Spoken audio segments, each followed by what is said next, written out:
হযরত মাওলানা ফরিদউদ্দিন আহমদ চৌধুরী সাহেবের তার উদ্ভূত আলহামদুলিল্লাহ ওয়া সালামুন আলা ইবাদিহি আল্লাযীনা ইসতাফা আম্মা বা'দ ফাআউযু বিল্লাহি মিনাশ শাইতানির রাজীম বিসমিল্লাহির রাহমানির রাহিম লাতুবলাউন্না ফী আমওয়ালিকুম ওয়া আনফুসিকুম ولتسمعن من الذين أوتوا الكتاب ومن الذين أشركوا أذى كثيرا وإن تصبروا وتتقوا فإن ذلك من عزم الأمور صدق الله العظيم মহামান্য উত্তর পূর্ব ভারতের আমির শরীয়ত দামাত বরকাতুহু আমরা আজকের এই মহাসম্মেলনের প্রধান অতিথি রিদা মাজদুহু বিশেষ অতিথি সমাজসেবী জমিয়তুল উলামায়ে আসামের সভাপতি হযরত মাওলানা আনফর মুশতাক আনফর সাহেব রিদা মাজদুহু তথা উলামায়ে কেরাম ইমারতে শরিয়া মাদ্রাসা তামিরের কর্মকর্তা অকল এবং এখান থাকিয়া দিনী নূর নেওয়ার লাগিয়া উপস্থিত হইছেন আসাম তথা বিভিন্ন স্টেটর শুধু রাখবেলি নয় আপনারা এখানে উপস্থিত হইছেন সকলরে সম্বোধন করিয়া আজকের এই মহাসম্মেলন আমি বেশি সময় নিতাম নাই আমরা অতিথি সকলের বক্তব্য শুনতাম সবে উঠাইয়া আমি এক আয়াত তিলাওয়াত করছি এই আয়াতর তফসির তর্জমা তফসির পড়াত আমরা কথা কোয়া দিতাম নাই এই আয়াতর মধ্যে আল্লাহ পাক পরবর্তীকারে আলমে মুমিন সকলরে এই পৃথিবীর বিভিন্ন সমস্যা আইব এবং এই সমস্যা সব কিছু আমরা পরীক্ষা এবং ইমতিহানের লাগবে ওটার লাগে আল্লাহ তাআলা উন্নত ফরমাইরা ফাইন্না মাআল উসরি ইউসরা যে তোমাদের কঠিন অবস্থার মধ্যে তোমাদের বিভিন্ন সমস্যায় জর্জরিত কর্ম কঠিন অবশ্যা সমস্যার উপরে পড়ায় কিন্তু এর ফলে আবার তোমাদের এই সমস্যা যাইব প্রশস্ততা ফিরিয়ে আইব যেরকম একবার দিন হয় আল্লাহর নিজাম আবার রাইত হয় রাইত যায় দিন আয় এইটা আল্লাহর নিজাম এইভাবে আল্লাহ তাআলা বলছেন যে আমরা মুমিন হলে বিভিন্ন সমস্যা বিভিন্নভাবে করব আমি বিস্তারিত করিয়ার না এই আয়াতের তাফসীর কিন্তু এই সমস্ত ব্যাপারে আল্লাহ তাআলা আমরা নির্দেশ দিচ্ছেন যে আমরা পয়লা সবর করতাম ধৈর্য ধারণ করতাম আর এর বাদে আল্লাহরে ডরাইয়া প্রকৃত মুমিন মুসলমান হিসাবে আমরা জীবন অতিবাহিত করতাম এইভাবে আমরা চল্লিশ যে রাইট দিয়া দিনও ফিরিয়াই এই পৃথিবীর এই সমস্যা আজ সমস্ত ওয়ার্ল্ডের দিকে পৃথিবীর দেখতে দেখুন আজ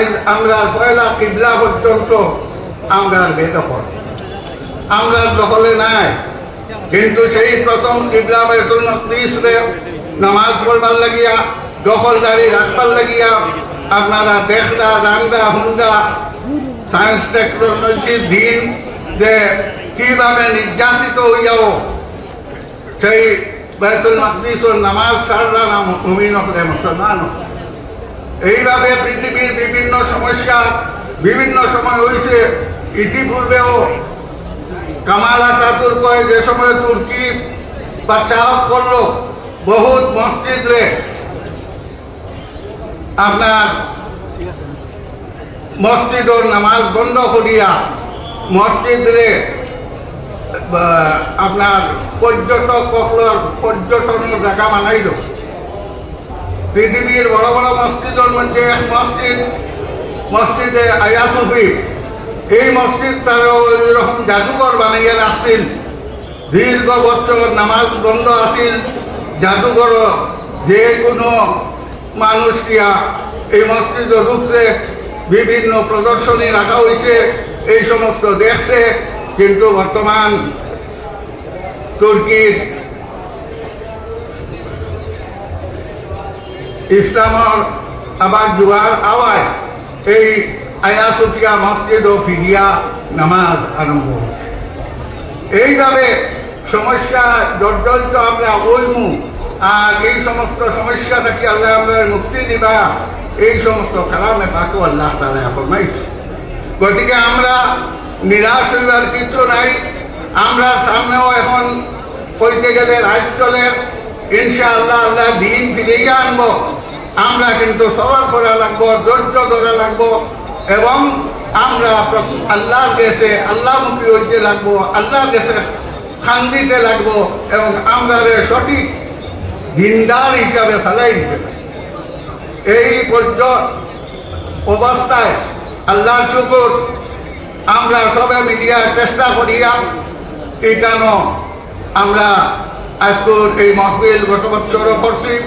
ইনশাআল্লাহ আমরা এই খতমে বুখারীর অনুষ্ঠান দস্তারবন্দি উত্তর পূর্ব ভারতে মাদ্রাসা শরিয়া নজরত তামিরর যৌথ সম্মেলন যেটা চলেন, হযরত শেখ রহমতুল্লাহি তাআলা আলাইহি যেটা আরম্ভ করলা, হযরত আমির শরিয়ত সানি আল্লামা তৈয়বুর রহমান গড়বইয়া রহমতুল্লাহ আলাইহিও চালাইয়া গেছেন। বর্তমান আমির শরিয়ত দামাত বরকাতেহ এই দুর্দিনের সময় আমরা নেতৃত্ব দিয়া যাইলাম। আমরা সব একমত মানি যে আমরা এই অনুষ্ঠান প্রত্যেক বছর চলতো ইনশাআল্লাহ। এবং আল জামিয়াতুল আরবিয়াতুল ইসলামিয়া হযরত শেখ রহমতুল্লাহ আলাইহি, আমির শরিয়ত সানি রহমতুল্লাহ আলাইহি, হযরত ফায়জুল জালাল রহমতুল্লাহ আলাইহি, হযরত নাঈমুদ্দিন রহমতুল্লাহ আলাইহি তথা আমরা আসাতিজায়ে কেরামে যে মেহনত করিয়া এই আল জামিয়ারে তৈয়ার করিয়া আমরা কাছে তৈয়ার গেছেন। কোন অবস্থায় আমরা আল জামিয়া শেষ হইতে আমরা দিতাম না একবার পানি।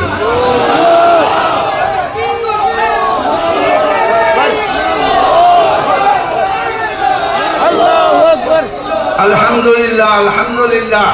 মুসলমান এই প্রতিষ্ঠান এই ঐতিহ্য রক্ষার লাগি আমরা গান গায়ে যাও, আমরা গান মালে কোরবানি দিয়া এই প্রতিষ্ঠানের রক্ষা তো করবো ইনশাআল্লাহ। তা হইলে কোন সরকারি কোনো কিছু নাও থাকে যদি, তাহলে এই আল জামিয়া যেভাবে দেখানো হয় আল্লাহর হুকুম, সেইখানে আমরা আল জামিয়া প্রতিষ্ঠা করিয়া রাখতাম। সত্য একমত। এইবারও আল্লাহর শুকর আল জামিয়ার পড়াশোনা আলাকুলিপুর মসজিদ হয়েছে। আসাতিজায়ে কেরাম হলে পড়াইছেন। হযরত আমির শরিয়ত দামাত বরকাতুহু এত ব্যস্ততার বাবজুদ তাই নয়া পড়াইছেন। আমরা হকলে পড়াইছি আল জামিয়ারে রক্ষা করার লাগি, এবং এইবার তালবা যারা এরাও এই দুর্দিনও এই আল জামিয়ারে রক্ষা করার লাগি তারাও কোরবানি দিছে এবং করেছে। আলহামদুলিল্লাহ সর উপরে পারিদিন থাকতাম আমরা, কিন্তু এবার আমরা 29 জন হইলেও অন্যান্য সকল মাদ্রাসা থাকিয়া বেশি আছেন ইনশাআল্লাহ। সামনে দিয়া অনেকে আমরা প্রশ্ন করে যে খতমে বুখারী হইতো, পড়াশোনা তো নাই, মাদ্রাসা নাই, খানো খতমে বুখারী সকলে জানে না ওটার লাগিয়া যে আমরা কওমি হিসাবে মাদ্রাসা চালাইয়া যাইয়ার, কিন্তু এখনো আমভাবে চান্দা টান্দা বাড়িছি না। আলহামদুলিল্লাহ বদরপুরের উদ্যমী যুবকসকল, বদরপুরের দিন দরদী মানুষসকল এরা মিলিয়া আসাতিজায়ে কেরামর বেতনের ব্যবস্থা করছে, সাহায্য যান মাল দিয়া সাহায্য করেন। গতিকে এইভাবে আল জামিয়া এখনো চলে, আমভাবে আমরা ওখানে গেছি না। আপনারা চাইননি যদি আমরা আল জামিয়া রক্ষার লাগে প্রয়োজন হয় যে আমভাবে কালেকশন ও চান্দার দায়িত্ব নিয়ে আপনারা হুকা সর্বাবস্থায় আল জামিয়া টিকিয়া থাকতো, এই প্রতিজ্ঞা আমরা এবং আল জামিয়ার মাধ্যমে আগেও যারা উত্তর পূর্ব ভারতে মাত্র শরিয়া নদাত ও তামিলের অন্যান্য কর্ম সেই কর্মগুলো চলিয়ে যাইত। আজ আমরা এখানে রিসিপশন কমিটির পক্ষ থাকিয়া আমি আপনারা সবকে মোবারকবাদ দিয়া যে আপনার মধ্যে সেই দিনই জজবা আছে যে জজবা হযরত শেখ রহমতুল্লাহ আলাইহি রাখিয়া গেছে, যে জজবা আল্লামা তৈয়বুর রহমান রহমতুল্লাহ আলাইহি আমিনের শরীয়ত আনিয়ে আকান সহযোগী করে রাখিয়া গেছে। ইনশাআল্লাহ এই জজবা আমরা সকলের মাঝে আছে থাকবো, যতদিন জীবিত আছি আমরা আলজামিয়া রক্ষার লাগিয়া শেষ রক্তবিন্দু পর্যন্ত চেষ্টা করিয়া যাইব। আপনাদের মোবারকবাদ দিয়া আমার সংক্ষিপ্ত বক্তব্য খানু শেষ করলাম। ওমা আলাইনা ইল্লাল বালাগ।